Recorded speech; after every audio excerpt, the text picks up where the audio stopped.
Downloading account data from Chase Bank is a straightforward process that allows you to keep track of your finances. Follow these steps to easily access and download your account information. Step 1. Log into your Chase account.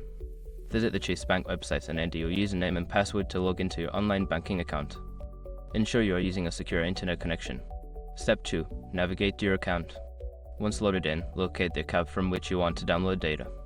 This could be a checking account, savings account, or credit card account. Click on the appropriate account to view its details. Step 3. Access account statements. Look for an option labeled Statements or Documents in the account menu.